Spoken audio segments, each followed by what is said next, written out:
Assalamualaikum warahmatullahi wabarakatuh. Allahumma sholli ala Sayyidina Muhammad wa ala ali Sayyidina Muhammad. Pemirsa yang dirahmati Allah, marilah kita simak ceramah dari Kiai Haji Abdullah Gimnastiar dengan tema Berbuat Baik Cukup Allah Saja Yang Tahu. Sebelumnya marilah kita perbanyak sholawat minimal 1000 kali sehari, agar hidup kita penuh barokah dan mendapatkan syafaat kelak. Jangan lupa berikan dukungan kepada channel kami dengan memberikan super thanks seikhlasnya.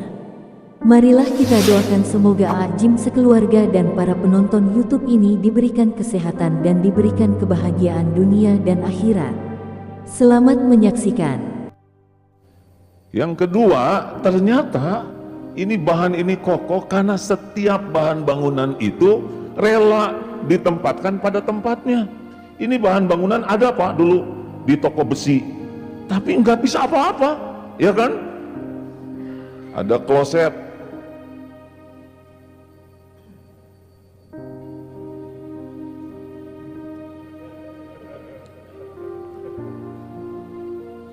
halo, wah gawat nih, berantakan ceramah saya. Di dalam teori pidato, kalau ada yang bergerak, semua akan fokus kepada yang bergerak. Oh, lihat pembagian gimana? Ini pengungsi apa? Tahan ya. Nggak kehausan sekarang kan Pak? Nggak kelaparan? Nggak. Ya, pasti lihat beliau ya kan? Lanjut. Ya, silakan duduk Pak. Di dalam teori pidato Pak, setiap ada yang bergerak, pasti orang lihat yang bergerak. Makanya saya sedang ceramah, kenapa nggak ada yang lihat saya? Ternyata lihat botol, tobat, hadirin. Udah duduklah sebentar ya, nggak kehausan kan, nggak kelaparan, ini bukan pengungsi kan? Niat beliau baik, hanya waktunya yang belum pas ya. Daripada mikir, kamu dibagi enggak tuh kan, dosa, tobat. Lanjut. Jadi yang kedua, kata kuncinya itu, udahlah mari kita lakukan seperti bahan bangunan ini, tempatkan diri dengan baik dan lakukan dengan ikhlas. Contoh jantung, dia berdetak tiap saat, berdegup tiap waktu, tapi tidak pernah menonjolkan diri. Jadi manfaat, orang mengakui saya hidup karena ada jantungnya, ya kan? Jangan suka sibuk menonjolkan diri. Yang menonjolkan diri tidak pada tempatnya namanya ambeien, jerawat, bisul, tumor, nggak ada yang enak. Mau bahagia di sini, udah lakukan yang terbaik, lakukan dan lupakan. Itu yang membuat kita bahagia. Penyakit kita itu adalah suka ingin kelihatan. Ada yang wajar seperti barusan ketua menyampaikan, wajar karena laporan ya. Tetapi kalau setiap waktu kita ingin dipuji, dinilai, diketahui, ambeien. Kalau mau bahagia ya seperti ini, tempatkan diri pada tempatnya dengan baik, udah lakukan. Kalau kita batu di dalam, udah puas dia di dalam. Walaupun tidak ada yang lihat, kita ngakui kok, pasti di bawah ini ada fondasinya, batu kali, betul? Walaupun kita nggak lihat atapnya, udahlah yakin di atas ada atap. WC, walaupun toiletnya itu ya, walaupun klosetnya, walaupun kita nggak lihat, kita percaya itu di kamar mandinya ada klosetnya, benar? Nggak usah kloset ada di mihrab untuk menunjukkan dirinya. Nah, inilah yang sangat penting di dalam kebersamaan, lakukan yang terbaik dan ikhlas. Kalau nggak pakai ikhlas, pasti berantem. Bu, Ibu, jawab ya. Apakah berbuat baik pasti bahagia? Jawab hadirin. Apakah berbuat baik pasti bahagia? Oh, kita lihat, dengar jawaban ibu-ibu. Diam ya. Ini adalah survei nyata. Bu, ibu masak untuk suami hari Ahad. Pak, sudah saya siapkan sarapan terbaik untuk Bapak, makanan kesukaan Bapak. Terus ini surprise. Kata suami, aduh Bu, maaf, saya udah ada janji pagi ini mau sarapan sama teman sepedahan. Gimana ya Bu ya? Jujur, bagaimana perasaan ibu? Kecewa, terus kesal, terus marah, terus kapok. Tuh kan gitu Pak. Ternyata berbuat baik tidak identik dengan bahagia, malah jadi marah-marah begitu. Apa yang kurang? Niatnya kurang ikhlas. Ibu lebih mengharapkan dimakan suami, diterima suami daripada diridhoi Allah. Kalau ibu-ibu yang ikhlas bagaimana? Bu, maaf ya, saya sudah ada janji sama teman. Oh, Bapak udah ada janji? Pak, janji adalah hutang. Lebih wajib memenuhi janji daripada makan bersama saya. Kita makan sudah sering, tapi janji akan dituntut di akhirat. Berangkatlah suamiku. Silahkan naik sepeda sampai ngejungkel, itu tetap emosi. Itu emosi ya. Mas makan mas di sana, nggak usah ragu-ragu. Tapi ibu udah masak begini, mas. Saya masak adalah saya niatkan jadi amal soleh. Allah sudah melihat apa yang saya lakukan, Allah sudah mencatat, karena memang belum takdirnya aja mas makan di sini. Boten apa-apa, silakan mas, jangan ragu-ragu. Bagaimana? Saya lihat Bapak langsung cerah. Kenapa? Saking jarangnya ada yang seperti itu, benar? Bu, ibu, tahu nggak kenapa ibu kurang bahagia? Karena ibu terlalu banyak berharap dari suami. Suami-suami model ini, maaf ya hadirin ya, enggak bisa diharapkan. Boro-boro ngebahagiain istrinya, mereka sendiri susah bahagia, benar Pak? Salah Bu, tidak bisa bahagia. Banyak bertengkar di rumah tuh. Kalau berharap ke makhluk, bukan berharap dari Allah. Di masjid, oh banyak di masjid yang bertengkar Pak. Safnya bersatu, selesai bertengkar lagi. Oh ini serius Pak. Penyakit umat Islam gampang sekali bertengkar. Kenapa?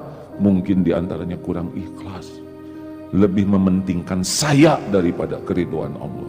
Orang-orang yang ikhlas mah enteng hidup tuh Pak. Pemilihan DKM juga enteng. Udah tertulis di Lauh Mahfudz ya. Jabatan, emang wali kota, mas kepikir nggak jadi wali kota dari kecil? Enggak, pasti enggak kan? Enggak.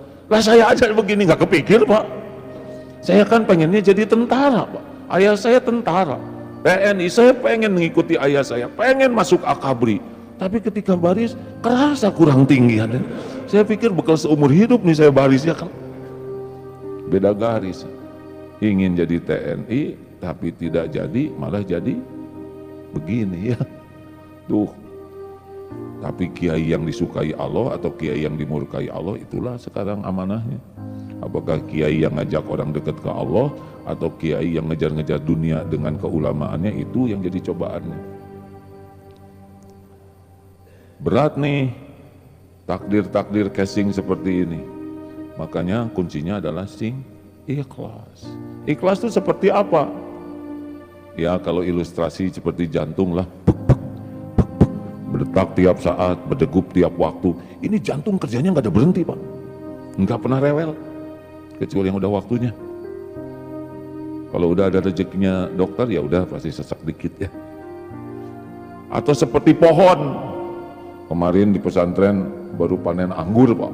Satu pohon itu ada 34 anggur, semuanya lihat anggur, memuji anggur, aduh anggurnya ranum indah. Padahal itu yang kerja keras akar, nyedot ke dalam, cari saripatinya. Yang dipuji anggur, akar tidak emosi. Iya kan? Pohon rindang, bunganya indah, buahnya ranum, akar tuh yang mati-matian nyedot nutrisi dari tanah. Atau seperti gula, teh manis, nggak disebut teh gula. Martabak manis, nggak disebut martabak gula. Giliran telur disebut martabak telur. Nggak iri itu. Giliran penyakit disebut penyakit gula. Coba kalau gula dendam, nggak mau manis lagi, gawat kita Pak. Atau seperti matahari, hanya memberi, tak harap kembali.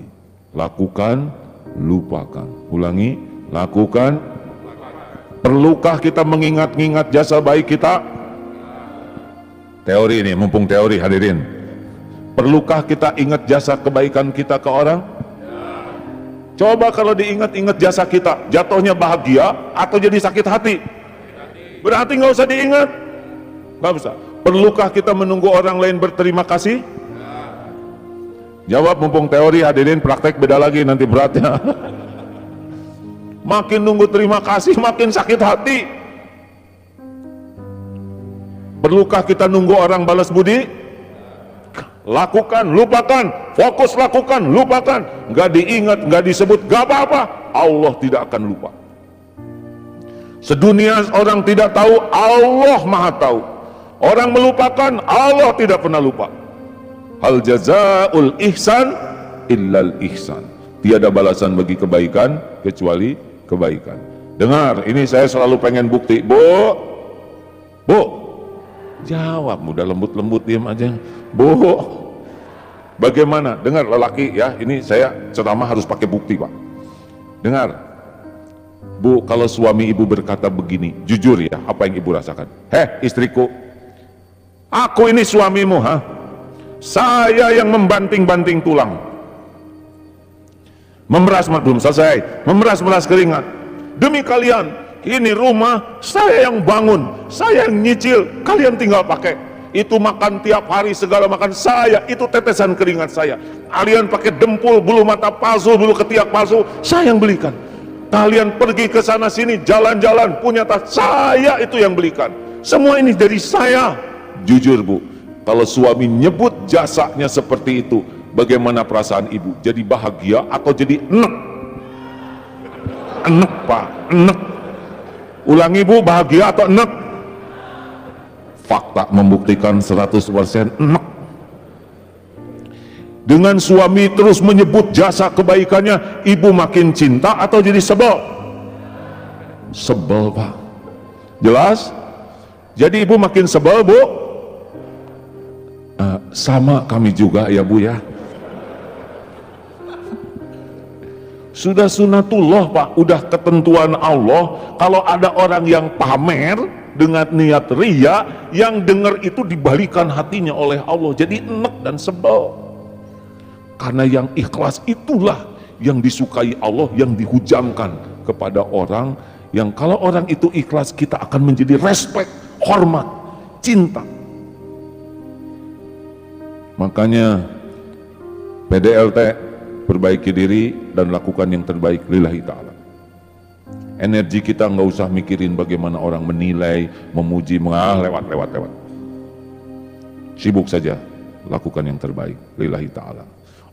Saya sudah melakukan ini, tapi saya tidak dihargai. Ya nggak apa-apa. Saya sudah berjuang, tapi saya dihina. Cengeng.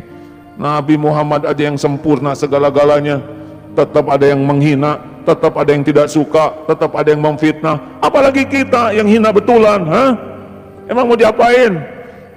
Kita ini dihormatin orang. Dengar, kita ini dihormati orang bukan karena kita hebat, bukan karena kita sukses. Kita dihormatin orang karena Allah menutupi aib, dosa, maksiat, kejelekan dan kekurangan-kekurangan kita. Betul?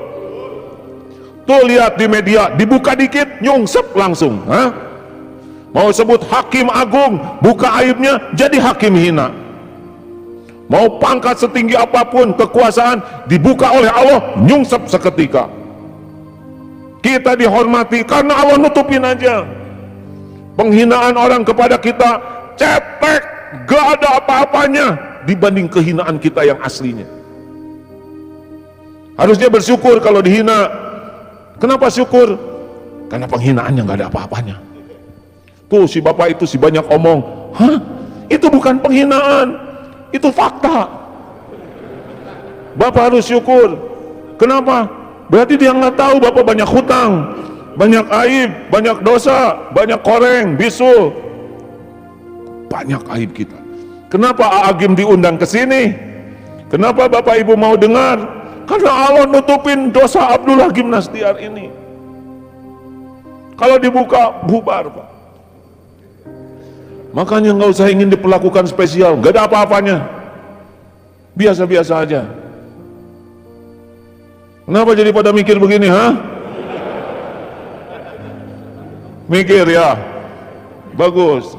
Kenapa bapak dihargai istri? Karena istri nggak tahu kelakuan bapak yang aslinya. Udah benar di sini, ini komplek pensiunan ya. Sini tobat mumpung ditutupin oleh Allah Pak. Nggak usah petantang petenteng, mau apapun pangkat jabatan itu casing aja. Kemuliaan bukan pada casing. Casing itu dipergilirkan aja oleh Allah. Saya dakwah udah lama Pak. Udah banyak ketemu gubernur, menteri, panglima, ganti-ganti. Biasa aja.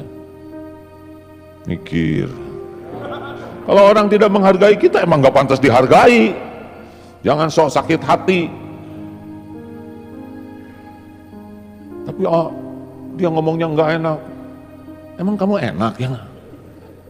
Untung Allah menggugurkan, udah nutup, ada yang menghina, udah ditutupi aib, kemudian kita dihina, berarti gugur dosa kita karena penghinaan orang. Saya udah nyobain Pak, dihormati rame-rame udah, dipuji rame-rame udah, dicaci maki rame-rame udah. Saya ketawa lagi ada. Saya mau sumpah nih Pak, demi Allah nih Pak, dipuji rame-rame, dihormati rame-rame, dikagumi rame-rame, jauh lebih bahaya dibanding dicaci maki Pak. Kalau kita kebiasaan dihormat, dipuji, kecenderungannya itu dekat dengan munafik Pak. Jadi hidupnya tuh topeng, acting aja, baiknya juga baik acting, apa kabar, demi dilihat orang. Hampir kita jadi acting terus-terusan. Itu kehidupan yang tidak asli, capek begitu. Susah akurnya orang-orang yang acting. Kalau mau baik ya baik aja lah. Gak usah pengen orang lain yang nganggap kita baik, ya baik-baik aja udah. Gak perlu kita diakui sebagai orang baik. Yang perlu itu jadi orang baik. Udah selesai. Mengerti Pak? Wah suami apa kamu? Bapak ini suami orang. Udah biarin aja, emang istri suka ngomong gitu biarin. Daripada ngomongin suami orang, udah suami sendiri aja diomong. Harus belajar ilmu ikhlas Pak. Kalau nggak tahu ilmu ikhlas bagian menderita aja.